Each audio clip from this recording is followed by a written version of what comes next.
Bem-vindo, morto de fome! Arruma um lugar pra sentar, faz de conta que você é de casa e não repara na bagunça. Esse aqui é o Pra Ver ou Pra Comer, o podcast pra falar do que a gente mais gosta, comida. Tudo isso sempre acompanhado de convidados maravilhosos, porque a cozinha só é o melhor lugar da casa se ela estiver cheia de amigos. Então, enquanto o pão tá lá no forno, vamos conversar com os participantes de hoje. Oi, eu sou o Tosca e eu vou falar uma frase aqui do Zeca Pagodinho. Deixa a vida me levar, vida leva eu. Oi, eu sou o Adriano Ribeiro e como não podia ser diferente, eu amo pão caseiro. E eu sou o Matheus Flandoli. Hoje é pra comer. Pandemia. É pra ver ou pra comer? É isso mesmo. Se você gosta de culinária e está sobrevivendo a 2020, já arriscou fazer algum pão na sua casa, não é mesmo? Por isso, convidamos Adriano Ribeiro para vir aqui falar com a gente desse momento tão único e pegar também algumas dicas, né? Porque, afinal de contas, a gente está apanhando para fazer pão em casa. Mas antes da gente começar a nossa conversa, Adriano, por favor, se apresente para a nossa audiência para que eles possam conhecer o seu canal no YouTube e todo o trabalho que você faz. Oi pessoal, meu nome é Adriano Ribeiro e eu tenho um canal no YouTube chamado Amo Pão Caseiro. E basicamente a gente ensina no canal a pessoa a fazer pão em casa. Esse é o mote do canal. Muito bem, no YouTube, né? youtube.com/Amo Pão Caseiro. Isso, é melhor digitar Amo Pão Caseiro lá que já vai direto. Boa, perfeito. Fiz isso com a minha mãe hoje, funcionou super. Ela já tá com seus filhos. Legal. Fiz isso com a minha mãe, é uma frase maravilhosa. Eu falei, mãe, é só digitar Amo Pão Caseiro, tá? Vai logo. É isso. Planificação é algo muito difícil, né? Exige um olhar muito apurado, porque diferente de outros tipos de culinária, uma mesma receita pode dar certo num dia e dar completamente errado em outro. Como tem sido a sua experiência de fazer pão em casa, Tosca? Bom, cara, assim, pra começar aqui, eu já queria dizer, se alguém um dia falar pra mim, você está preso e vai viver de pão e água, eu vou dizer, ótimo, pode me prender. Então, assim, eu amo pão, amo mesmo, assim, é uma coisa que eu acabo me perdendo num buffet, porque eu adoro esses buffets de café da manhã, inclusive, que tem variedades de pão. Então, para mim, fazer pão, assim, era um compromisso. Quem começou aqui em casa foi a minha esposa, né? Mas foi muito louco que uma amiga minha chegou, cara, tu pode molhar minhas plantas? Eu disse, posso, mas eu preciso de uma isca de levain. E aí começa toda a minha trajetória de pão. Aí a minha esposa foi, alimentou o primeiro, fez 2 pães, e aí eu pensei, não, agora é a minha vez. O meu primeiro deu muito certo. Aí o segundo, o terceiro viraram pães assim, que eu chamo de pão solista, né? Assim, os meus pães eram excelentes guitarristas, assim, solos maravilhosos. Então, assim, eu acho muito legal o pão, mas tem essa pequena, né, coisa da frustração, se ele não cresce e tal. Como eu também sou chapeiro, para mim não existe pão perdido, né? Para mim é assim, todo pão para mim vira uma torradinha maravilhosa, por mais que ele tenha assolado ou não. Então, a minha experiência de fazer pão tá assim, salvando minha pandemia. Muito bem, Adriano, eu não vou nem perguntar qual é a sua experiência, porque a gente consegue ver isso em vídeo, que dá tudo certo, funciona sempre. Mas conta pra gente como foi a sua formação, ou seja, quando que você começou a se interessar pela panificação? Porque você é designer de formação, não é? Sim, eu trabalhei 17 anos em agência de publicidade, eu era designer, né? Largou as drogas. Foi quase isso mesmo. E assim, na verdade, o pão entrou na minha vida de forma bem acidental mesmo.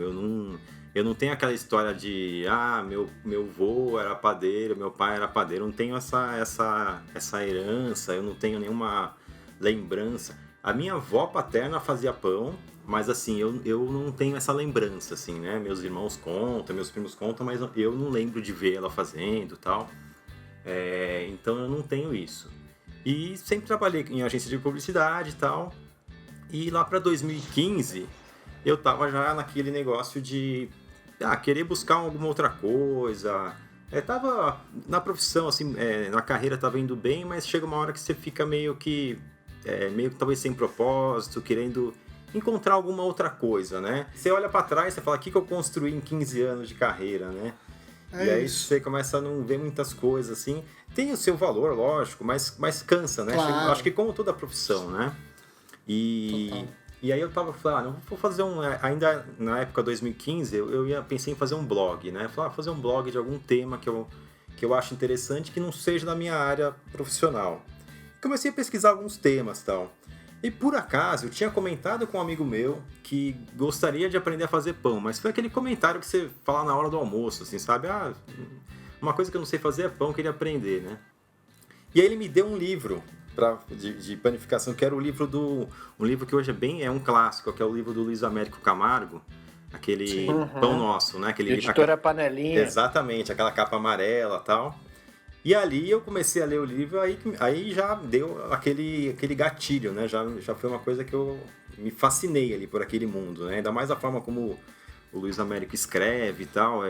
Não é um livro de receitas, basicamente. Ele tem receitas, mas é um livro que tem crônicas e ele escreve aquilo de uma forma muito, muito legal, né? E aí eu falei, eu estava nessa busca de alguma coisa para fazer um blog de algum outro tema. Eu já tinha pesquisado alguns outros temas, assim. E temas assim, nada a ver, tipo assim, gestão de projetos, sabe? Umas coisas que não era culinária, nada disso. E aí eu tava pesquisando, na época tinha uma ferramenta do Google que você colocava, tem até hoje, que você coloca, tipo Google Trends, assim. Você coloca o tema e ele te dá o quanto de pessoas buscam por esse assunto, né? E os assuntos que eu tava pesquisando, eu tava sempre comparando e tal. Aí, por acaso, eu falei, deixa eu colocar aqui pão caseiro para ver qual que é o interesse das pessoas nisso, né? E a minha surpresa foi que era imenso, assim. Eu tava pesquisando temas que era, sei lá, 5 mil buscas diárias, alguma coisa assim. Quando eu pus pão caseiro, deu 50 mil. Eu falei, não é possível, né?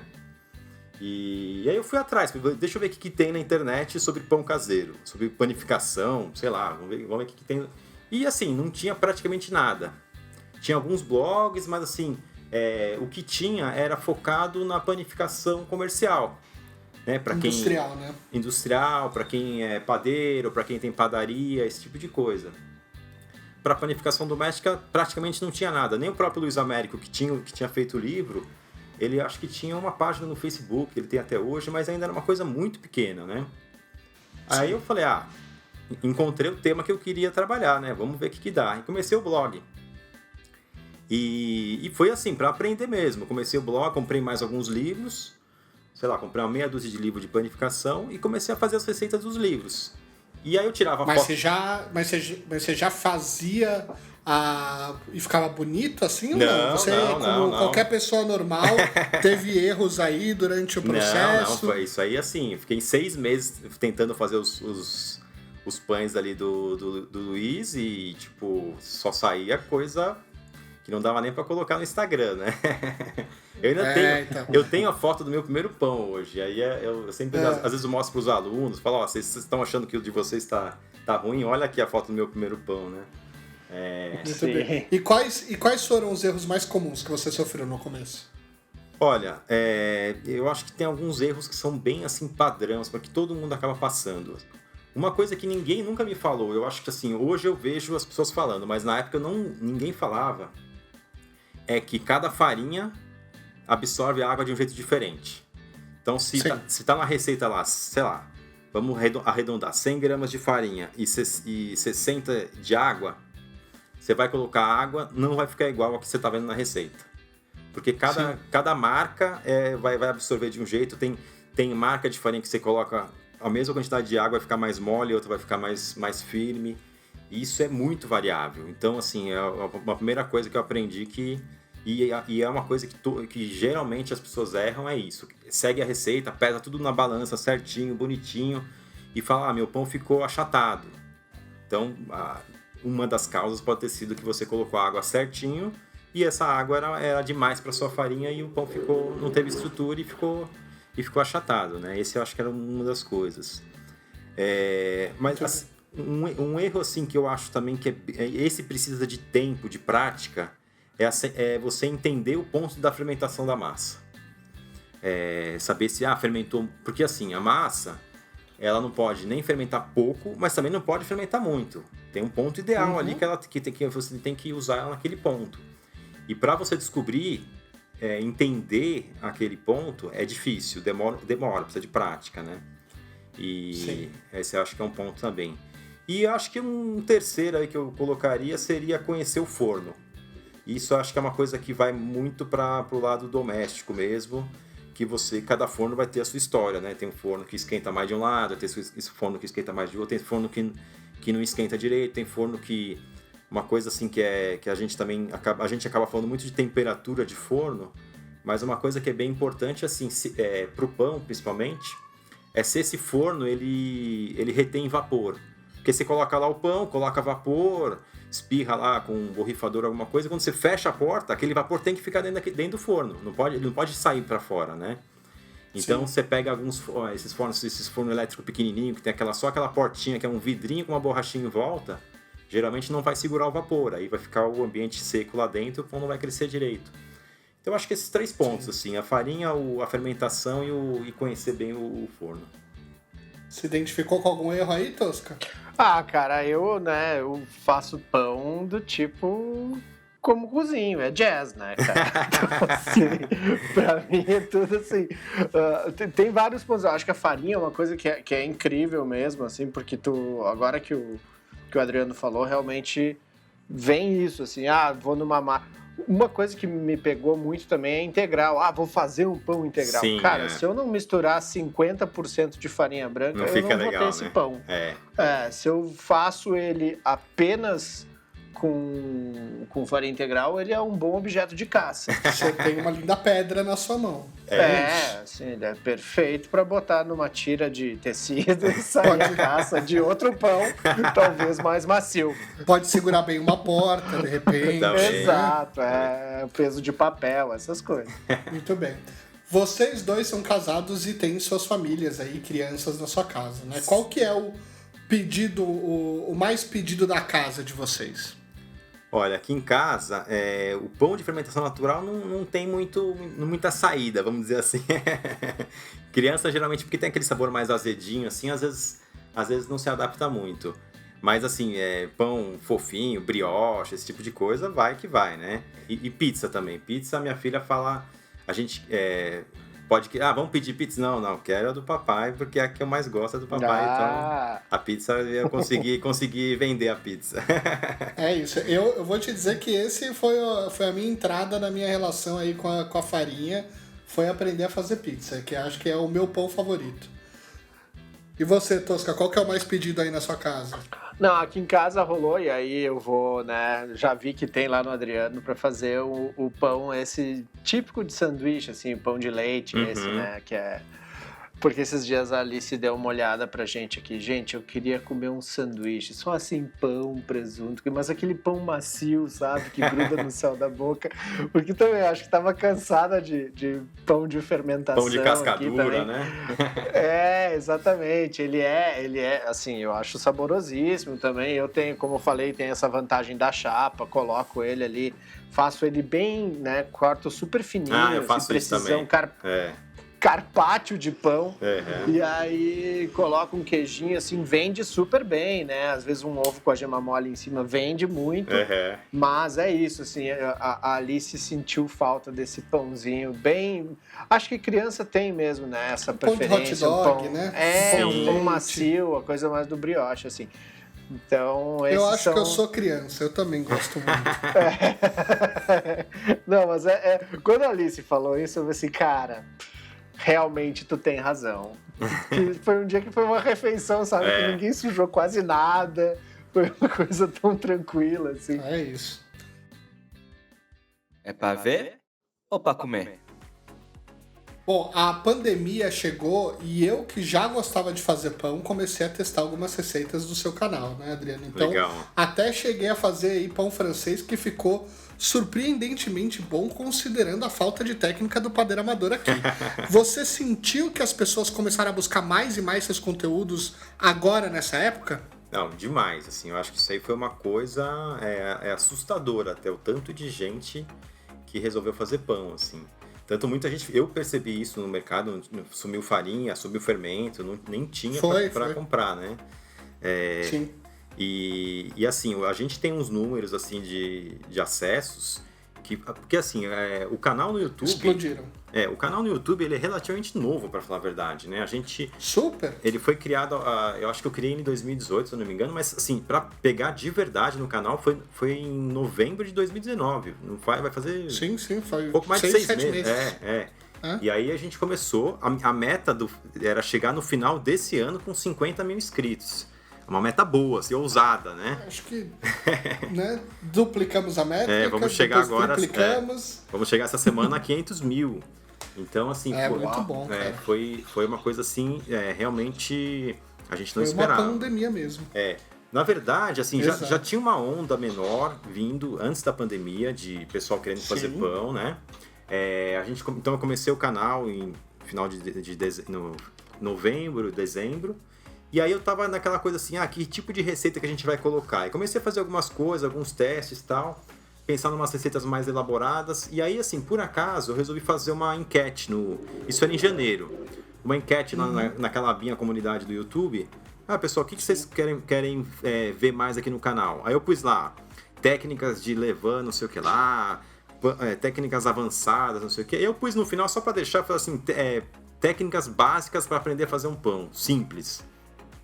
E essa foi estourado a que ganhou a mais votada. Eu falei, talvez eu acho que a gente tem que começar um pouco mais, um pouco do básico mesmo. E eu gravei a receita que chamava Pão Caseiro para Iniciantes. Vou começar com essa daqui. E essa estourou já. Então, eu falei, vou começar com essa aqui para deixar aqui no canal, quando alguém vier perguntar como é que faz pão, eu indico essa aqui, mas depois eu vou fazendo umas outras. E essa daí, ela foi, assim, um sucesso já em janeiro, né? E ela foi vir, aí a gente fez o pão pita também, que foi bem legal em fevereiro. E aí chegou, o canal já estava indo bem, assim, mas até aí a gente já tinha chegado nos 50 mil inscritos. Quando chegou no meio de março, a gente começou a ter acesso, até anotei aqui, a partir do dia 13 de março, a gente começou a ter muito acesso de Portugal. Então, vamos supor que a gente tinha, sei lá, a gente sempre teve bastante gente de Portugal acessando, de 10% a 15% de acesso, até menos. Nessa época estava com 30% de vindo de Portugal. O que era? Porque Já era o reflexo da pandemia, lá que já estava lá forte, né? E aí quando chegou, aqui foi lá pro 24 de março, por aí foi um pico assim, explodiu o número de acessos. O site caiu, o servidor não aguentava mais, tivemos que trocar de hospedagem e foi. E por que você acha que surgiu? Por que você acha que surgiu essa necessidade das pessoas de começar a fazer pão em casa? Então, eu acho que já era uma coisa que já vinha crescente e só intensificou durante a pandemia porque as pessoas também tinham mais tempo, né, de ficar em casa, tinham tempo para poder se dedicar mais, porque uma receita de pão, por mais que seja uma receita simples, você não precisa ficar o tempo todo ali na cozinha, ele demora, né? Um pão mais simples que tiver para fazer ali, que você tem que fermentar ele, vai levar de 3 a 4 horas, né? Desde o ponto que você começa até terminar. Então, acho que no dia a dia, assim, as pessoas olham esse tempo e já... não, quando eu tiver mais tempo eu faço. E aí, acho que quando chegou a pandemia, esse tempo chegou, né? Exato. Acho que também tem um quê de terapêutico, né? Sim, então, eu acho eu acho que esse é o fator que levou a fazer mais na pandemia, né? Mas, assim, de uma forma geral, vinha crescendo bastante. Eu acho que tem essa coisa de manipular a massa, que é uma coisa que a gente tem, assim, coisa nossa, assim, essa necessidade. Você pega uma massinha, você já quer mexer naquela massinha, né? Tem essa necessidade, assim, intrínseca nossa do ser humano. Eu acho que tem a coisa... Meter a mão na massa. Exatamente.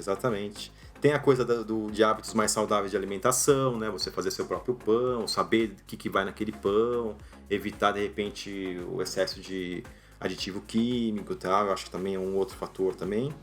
E eu acho também uma coisa que, assim, é aquela coisa de se desconectar um pouco também, né? A gente tá sempre aí online, sempre com o celular, sempre no computador. E na hora que você está fazendo o pão, e aí eu acho que vale também para qualquer tipo de preparo aí na cozinha, você tem que desconectar, né? Não tem jeito. Você desconecta e fica ali. E acho que é um momento seu ali que é importante também. Legal. uma das coisas que aconteceu muito com os meus amigos que gostam de cozinhar foi a coragem de iniciar um levain. Sim. Que eu descobri depois que é algo simples, mas que requer uma dedicação mínima, uma atenção, um olhar, uma rotina, né? Quais são as dicas essenciais aí para quem quer começar a fazer um pão de fermentação natural a partir do seu próprio levain? Legal. Eu acho o seguinte, assim, uma coisa também que eu acho que eu vejo pouco, e eu acho que é super importante, assim, antes de começar, porque fazer um pão de fermento natural, usar o levain, ele exige tem uma barreira aí de aprendizado um pouco grande, né? Então, assim, uma dica que eu dou para quem quer fazer pão com levain e entrar nessa área é primeiro aprender a fazer pão com fermento biológico. Por quê? Porque mesmo que você, não, mas eu quero fazer com levain, tudo bem, você vai chegar lá, entendeu? Mas assim, fazendo com fermento biológico, vai ser mais fácil, vai ser mais rápido, e aí você vai aprender a usar o seu forno direito, a trabalhar direito a farinha, a escolher a marca que mais te atende ali. Então você vai dominar várias coisas que quando você chegar no fermento natural, você já sabe de tudo aquilo e não vai ser mais uma coisa para dar errado, entendeu? Então eu acho que é uma coisa que eu acho importante, até por isso que no canal do YouTube a gente embora a gente fale lá, se quiser fazer com fermento natural, a gente sempre dá como fazer aquela receita com fermento natural, a gente foca bastante no fermento biológico, porque eu acho isso, é legal aprender primeiro o fermento biológico, né? Acho que isso é uma das coisas. A segunda coisa é paciência mesmo, uma coisa que assim, a gente cada vez tem menos, né? Essa ansiedade, esse imediatismo de achar que vai sempre dar certo logo de primeiro, ou querer que seja rápido, né? A pessoa começa a fazer o fermento e pode ser que demore, não tem uma precisão assim, você vai começar o fermento hoje, daqui 5 dias você vai terminar. Pode ser que não, pode ser que demore 2 semanas, pode ser que depois de 2 semanas você descubra que não deu certo e tem que começar de novo. Então tem toda essa paciência que a gente vai trabalhando, porque quando o fermento também estiver pronto, você também vai ter que ter paciência com o pão, né? Porque o pão com fermentação natural ele é bem mais lento para crescer e tal. Então essa é uma coisa também importante. E eu acho isso, assim, de uma forma mais pontual, para quem... a gente falando algumas dicas lá, mais pontuais. Na fermentação natural, observar bem a água que você está usando. Não precisa ser água mineral tal, mas por exemplo, água com muito cloro pode ser ruim para o fermento, pode não deixar ele se desenvolver muito bem. Então a dica que eu dou é uma dica bem simples, que é ferver essa água. Você pega a água filtrada, ferve ela, espera esfriar e usa essa água no seu fermento. Talvez é uma dica que costuma funcionar bem. E eu acho que é isso, assim, eu acho que o principal mesmo é paciência, e eu acho que ter um pouquinho de experiência já com o pão de fermento biológico. E tu acha que rola, tipo assim, um reuso de água, assim, tu fez um macarrão, tem aquela água ali, fonte de amido, né, e aí tu reutilizar essa água que já tá fervida, né? Eu, por exemplo, costumo fazer um macarrão, eu salgo ele depois, eu não salgo essa água. Uhum. Né? Algumas pessoas vão querer me matar depois disso, mas tudo bem. Eu tô só em casa. Eu tô achando que você quer virar a Bela Gil da panificação já. Mas assim, dá uma reaproveitada nessa água, por exemplo. Eu fiz um grão de bico na pressão, sobrou essa aguinha. Tu acha que joga com esses sabores e tal ou não? Não, dá. Não eu funciona acho que, muito. assim, cada coisa que você acrescentar ali no pão vai dar diferença, né? Pode ser que fermente mais rápido, pode ser que mude a textura, né? Então depende bastante. Vamos supor, se essa água do macarrão tiver um pouquinho de óleo, o pão tem isso, né? Você colocar 10 gramas ali a gente fala sempre em gramas, né? Todas as medidas, mas 10 ml de óleo, azeite, você já muda completamente a textura do pão, né? Então é legal usar se você já tiver um domínio do processo, né? Mas assim, para quem está começando, até o negócio da farinha integral, eu falo, você quer fazer pão com farinha integral? Legal, mas aprende a fazer com farinha branca, água, sal e fermento só. Não coloca azeite, não coloca ovo, não coloca leite, não coloca nada, para você aprender esse básico. Depois, quando você tem esse básico, você consegue ir acrescentando outras coisas. Tem água, você pode pôr água para dar uma cor, né? Tem vários tipos de coisas que dá para fazer, mas acho que já é uma coisa um pouquinho mais avançada. Já sobe um pouquinho. Sim, exatamente. O meu pão favorito para fazer em casa e que eu me sinto mais confortável, eu faço sempre, é a focaccia.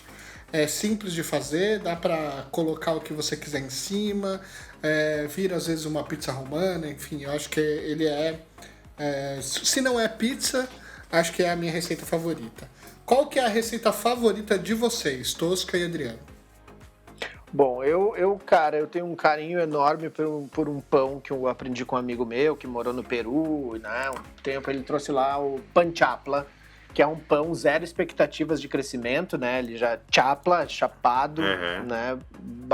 Então, assim, esse pão, pra mim, porque também ele vira tipo um pita, vira pizza, vira uma bolacha, no outro dia ele tá crocantinho, assim. Então, esse pra mim é o pão, porque ele é zero expectativas. Assim, ele não vai crescer, tá ali, eu sei que ele vai ficar assim, mas ele com hummus fica maravilhoso, um baba ganoush, né? Mistura aí o Brasil com o Egito, digo, Peru com Líbano. O meu, assim, ó, o que eu sempre tenho aqui em casa é o pão de fermento natural básico, que é aquele que eu falei, farinha, água, sal e fermento, assim.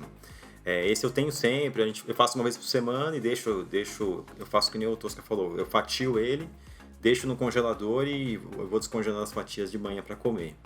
E assim, uma coisa que tem acontecido agora com o canal é assim, a cada semana eu faço uma receita nova.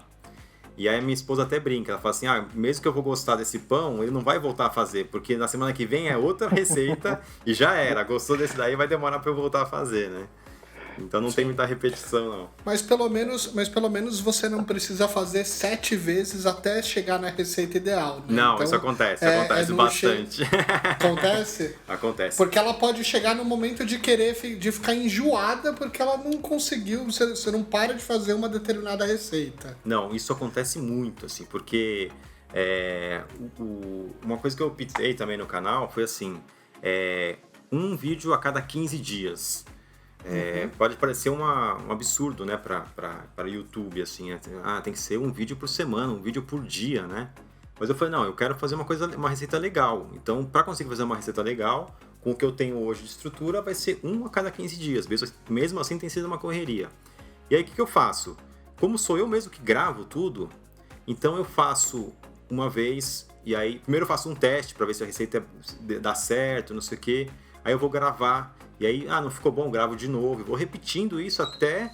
Então, quando você vê no vídeo lá, deu tudo certo, tem uns ali que demora para chegar, né? Tem uma até que eu tô tentando, assim, que vai entrar uma hora, que é o croissant. Esse eu vi muitos pedidos nos comentários. O croissant, ele dá para fazer, mas é aquela coisa. Você tem que ter uma farinha francesa, tem que ter não sei o que, não sei o que lá. Eu falei, não, eu quero fazer com a farinha... nacional, básica, BR. E vai dar certo. E eu tô quase lá. Mas só que eu já gravei a receita 5 vezes. E assim, Caraca. Essa última ficou bom, mas sabe quando você fala, não, ficou bom, mas dá pra melhorar um pouquinho mais? Então tá nessa pegada. Sim. Uma hora vai ser o croissant. Ou seja, sua mulher já começou a falar, chega de croissant, já. pelo amor de Deus, que eu não aguento mais. Já, e haja manteiga, né? Haja manteiga. Aliás, aproveitando, tem um outro canal que é de um cara, de um francês, que é o Alex, The French Cooking Guy. Excelente.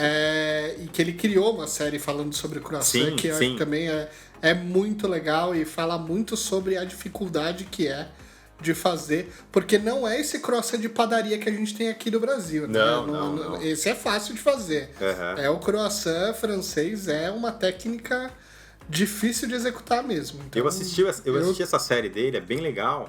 E ele constrói lá uma máquina de cilindro lá, né? Como é que chama? Sim, pra poder passar a massa ali. Ele constrói essa máquina em casa. Eu não cheguei a esse ponto de construir. Eu quero tentar fazer só no rolo mesmo, pra ficar mais acessível. E outra, né? E conseguir fazer isso com a temperatura do Brasil, que pra fazer massa com manteiga é um negócio difícil de controlar, né? Exatamente, você tocou no ponto certo. Eu fiz que nem essa decoração. Teve uma vez que eu fiz, estava 20 graus aqui em São Paulo. Aí eu falei, não vou gravar amanhã. Só que no dia seguinte estava 25 graus, 5 graus a mais.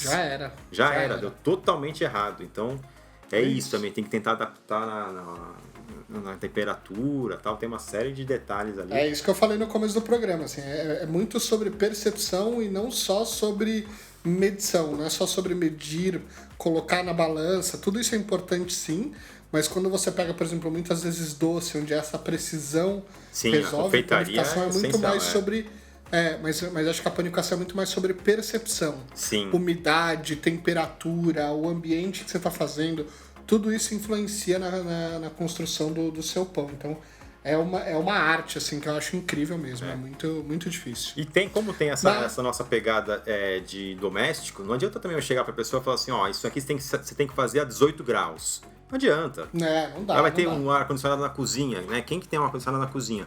Então tem que ser uma coisa que dê para adaptar em qualquer lugar, né? Essa é a nossa proposta. E considerando o Brasil, que é um país onde, né, tá aqui, a gente pode estar 18, no Maranhão pode estar 28 e a gente vai ter que tentar minimamente adaptar essa necessidade. Né? Exatamente. Outro surgimento muito importante nessa pandemia é a quantidade de pequenos produtores de pães que vendem para os seus seguidores, né? E eu vi também que muitos dos seus alunos do curso de panificação também começaram a vender pão. Você até chegou a divulgar isso no seu Instagram. Conta um pouco sobre seus cursos e sobre essa relação com seus alunos. Legal. A gente tem hoje 3 cursos, são todos online. Curso de pão, o curso de pizza e o curso de panetone, que a gente vai começar agora, a nova turma agora desse ano, né? Então, assim, uma coisa também, uma dúvida que eu tinha quando a gente começou é falar assim, curso online de panificação, né? Você fala em mexer na massa, em sentir a massa e o curso acontece online, né? Eu tinha um pouco essa dúvida no começo.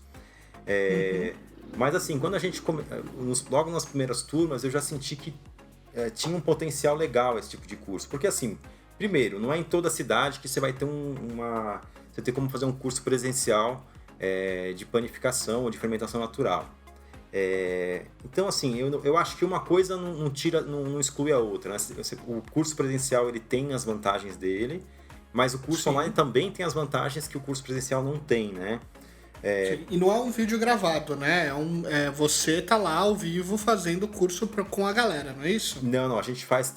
Tem as videoaulas que são gravadas, e aí a gente tem um atendimento, aí é e-mail, pode ser A gente tem um grupo no Facebook para trocar experiência, o pessoal manda foto, eu vou comentando. Legal. Então forma quase que uma comunidade ali, né?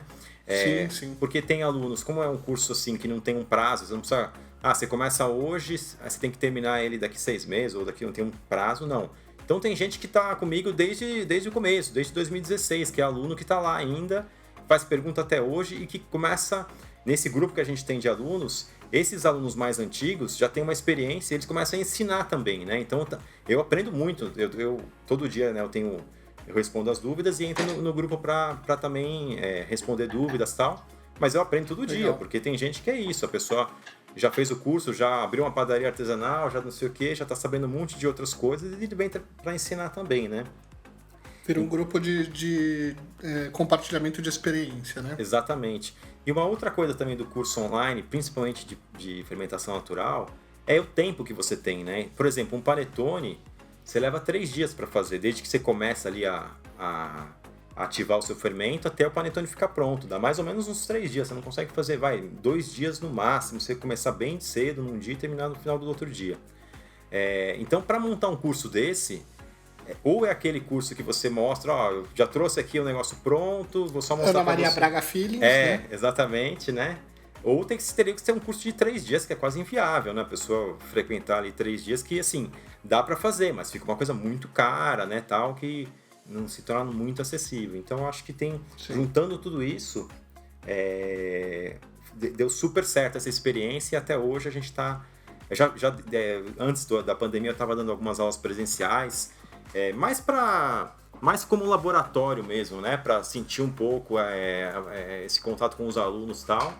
Mas assim, a gente não pensa em abandonar o online por um bom tempo, porque eu acho que tem sido uma experiência bem legal.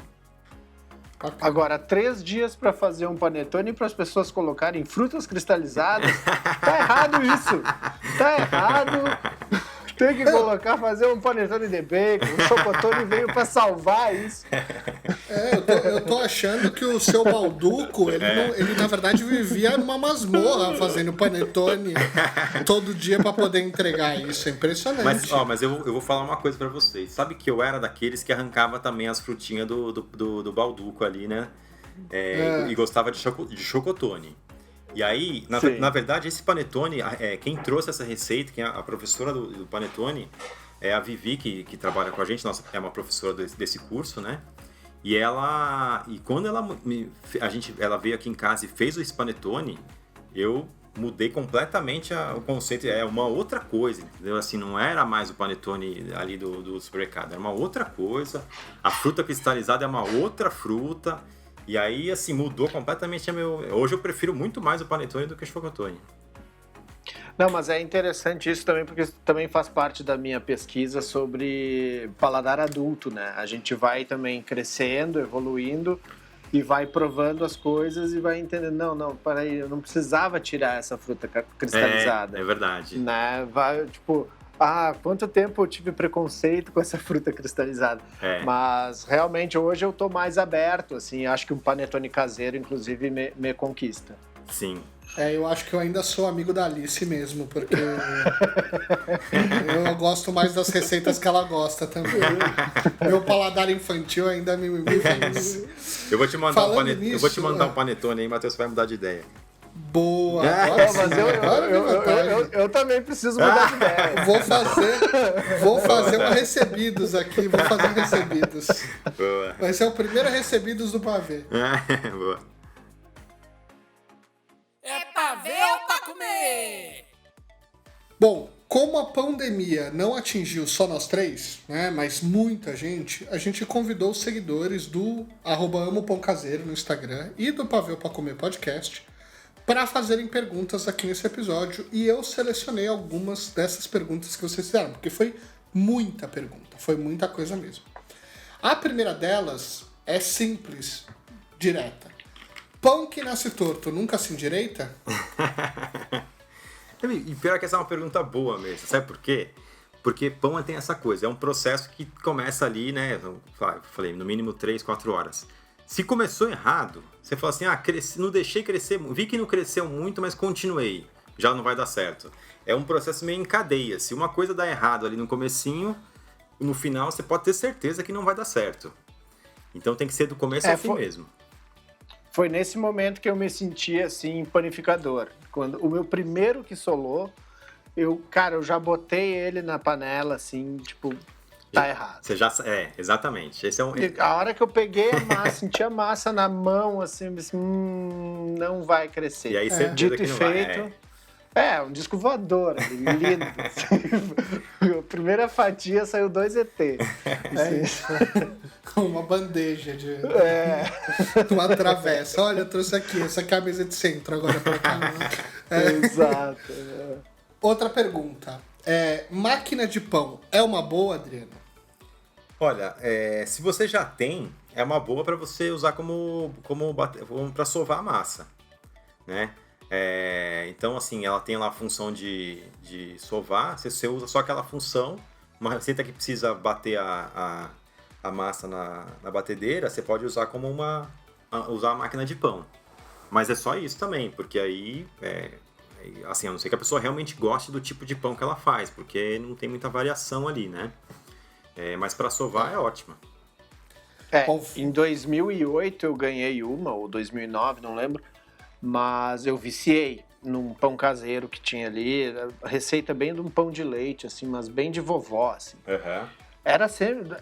isso, né? Ali a margem de erro diminui muito, Sim. Porque vai tudo fazer pra ti, colocou ali dentro e tal.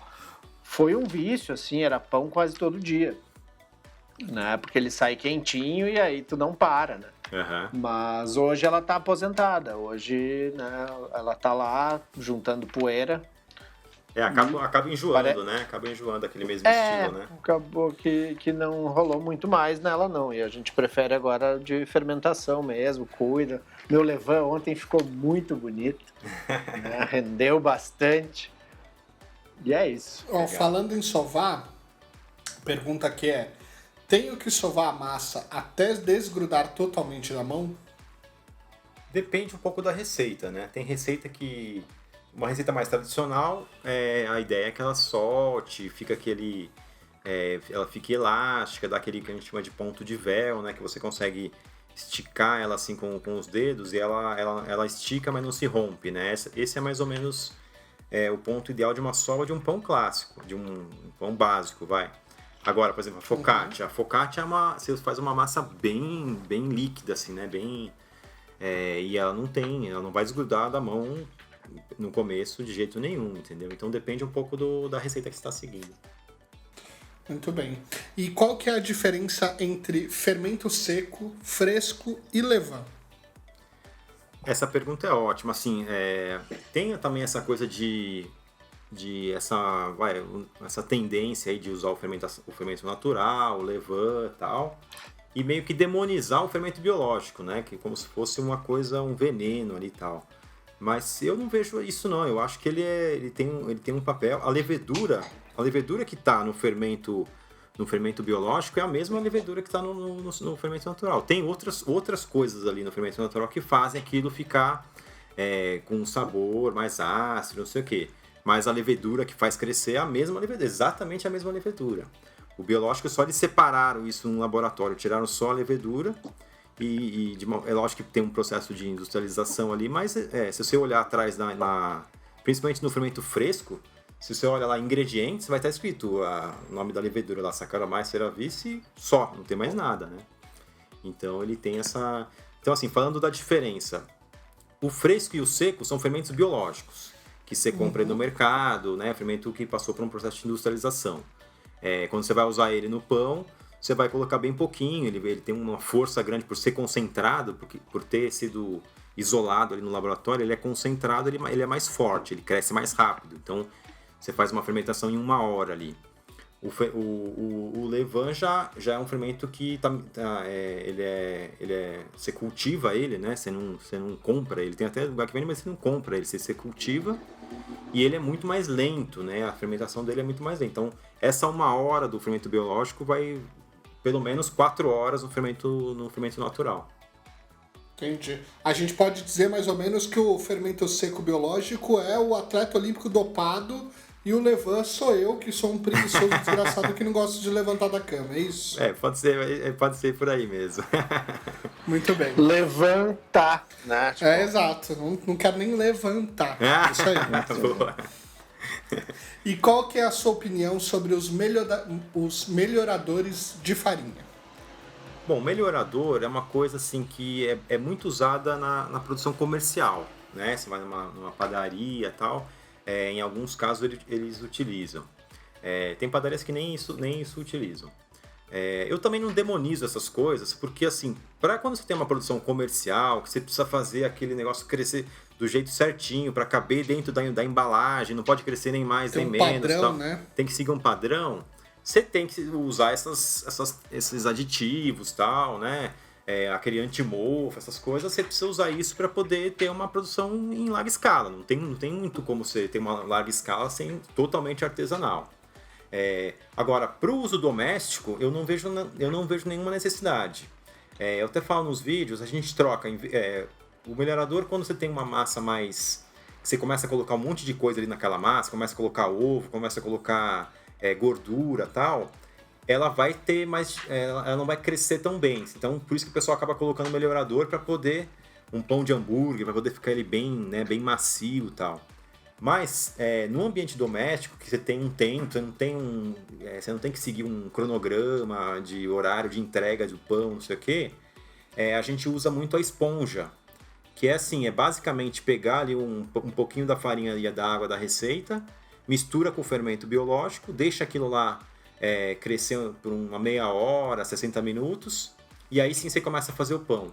Essa esponja, que a gente chama de pré-fermento também, ela já faz um papel, ela já dá essa força que você precisa para o pão. Então, assim, não tem a necessidade de você colocar um aditivo a mais ali. Então, no meu caso, eu acabo não usando mesmo. Muito bem. E tem algum pão que não leve horas para fazer? Esses pães chatos, né? Tipo, pão pita, tem alguns pães que você não usa fermento e tal, que faz na frigideira.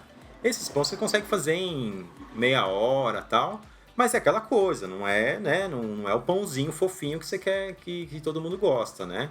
Tem a sua função. Não tem miolo, né? Não tem miolo e tal. Para desenvolver miolo não tem jeito, você tem que esperar, você tem que ter esse tempo.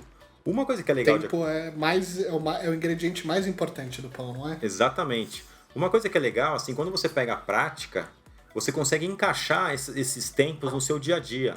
Então, assim, mesmo quando eu trabalhava na agência, 8 horas, 10 horas por dia, tinha um horário para cumprir, eu conseguia encaixar, fazer um plano de fermentação natural durante a semana. Você alimenta o fermento de manhã, quando você chega em casa ele já tá ativo, você faz a sova, coloca na geladeira, para no dia seguinte você colocar para assar no forno. Então dá para você ir encaixando isso no seu dia a dia. Precisa de um pouquinho de prática. É legal no começo você praticar, assim, final de semana, dia mais tranquilo, você fazer tudo isso ali, estando disponível ali, né, para olhar como é que tá a massa e tal. Mas depois de um tempo você consegue encaixar na sua rotina bem tranquilo. E como é que a gente pode deixar o pão italiano bem crocante? Crocante? Então, vamos supor que você está fazendo tudo certinho, né? Tá esperando fermentar certinho e tal, mas mesmo assim não ficou crocante. Ou assim, teve um dia que ficou crocante, mas teve um dia que não ficou.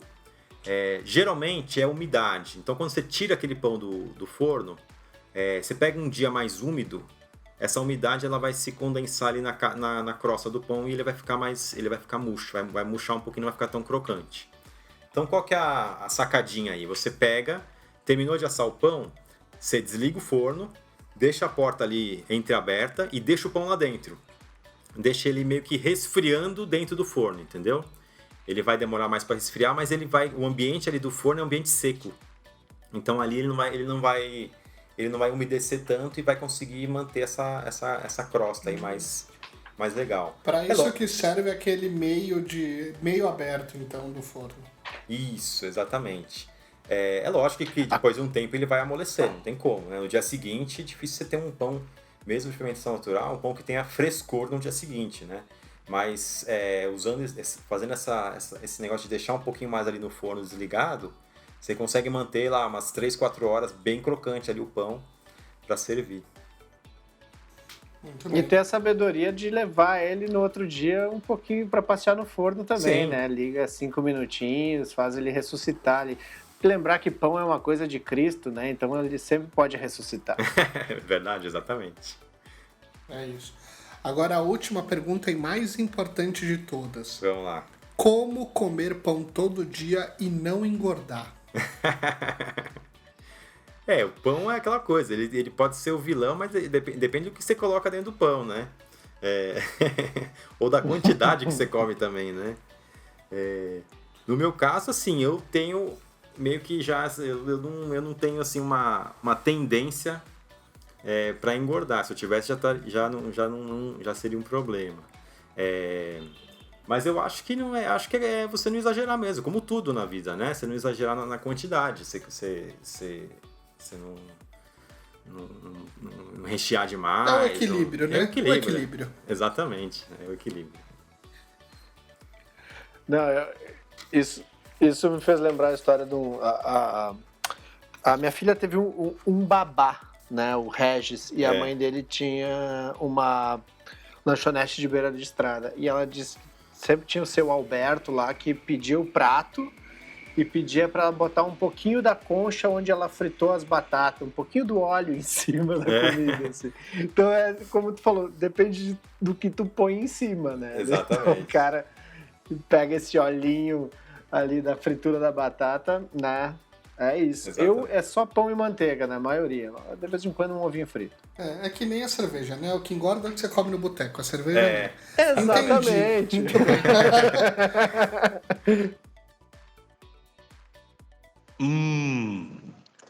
É pra ver ou pra comer? Bom, Adriano, queria muito que você continuasse a responder mais e mais perguntas aqui, mas infelizmente nosso programa tá chegando ao final. Quer deixar algum recado aí para nossa audiência? Matheus, queria agradecer aí, né, o convite de vocês, parabenizar aí o trabalho de vocês também, o podcast está muito legal. Já assisti alguns episódios, agora tô maratonando aí para assistir os primeiros. E convidar o pessoal que quiser saber mais, aprender um pouquinho mais, acessar o nosso canal no YouTube, Amo Pão Caseiro, ou entrar pelo Instagram, @amopãocaseiro. Muito bem. Tosca, quer deixar um recadinho final aí, você também? Eu quero dizer que eu amei a participação do Adriano e eu também amo pão caseiro e eu vou dar aquele pulo lá no canal dele para aprender esse pão de leite. Quando a minha filha pedir um sanduíche aqui, eu já vou estar com esse pão prontinho na manga para fazer. Muito bem. Adriano, muito obrigado por ter aceitado o convite aí mais uma vez. Foi muito legal esse papo. Se você quiser saber mais sobre panificação, vai lá. Eu testei receita, funcionou. Acho que é um lugar que você pode se sentir seguro aí, sempre entendendo que tem muitas variáveis nesse processo e que, mesmo assim, com a pouca habilidade que eu tenho, deu certo aqui em casa. Então vai lá, bote fé que o conteúdo é bem didático e muito bom. Para você que nos ouviu até aqui, não esquece de seguir o podcast lá no Instagram, no @pavelpacomerpodcast ou no facebook.com/pavelpacomeroficial. Conta o que você achou deste programa, interaja comigo por lá, vamos continuar essa conversa. Esse episódio vai ficando por aqui, até a próxima, tchau!